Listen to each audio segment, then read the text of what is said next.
So my name's Kelly Schneider, and the reason that I am wanting to get an invisible fence is because recently we were on our honeymoon and we had a little mishap with our one cat. We had recruited one of our friends to cat sit for us, and while she was cat sitting, our cat Whiskey escaped out of the house, as he does do from time to time. And she didn't want to worry us on our honeymoon, so she didn't say anything, and she was sure that he would come back soon, and he didn't. So she had to get to work.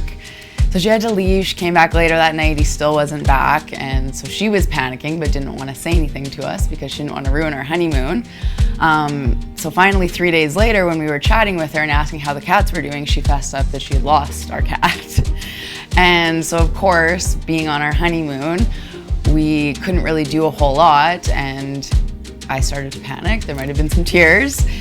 And from Maui, I had to try and figure out how I could track him down. So I called around to all of the shelters within the city, and I had some family go over and talk to our neighbors, see if anybody had found him. Nobody had seen him, and it definitely wasn't like him to be gone that long, so we were pretty worried. And finally, I tracked him down on the Humane Society website. His mugshot was right there on their website, and he had been picked up. He was just down the street hanging out with kids at the school, and somebody thought that he was lost and called the Humane Society, and they picked him up. So it was a big relief that we found him, but then we also had to find somebody who could go and bail him out of jail, essentially, and pay all the fines. So it was just a really stressful situation and not something that you want to be dealing with really ever, but let alone on your honeymoon. And in all honesty, it kind of just ruined our trip from that point on. It just makes you worry about what's going on at home, and you just feel like really, like you just don't have control over anything. And this was definitely really stressful, so when we got home, we knew we needed to do something.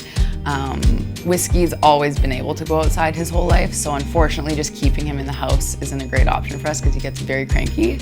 So he needs to be able to go outside, so we just wanted something that would give us some peace of mind and, wouldn't make us worry about him, and we could go on vacation again and not have to worry about that happening again, and still allow him to be able to go outside and, get fresh air and be a happy kitty as well. So we think Invisible Fence is going to be a really great option for us, and hopefully prevent this from ever happening again.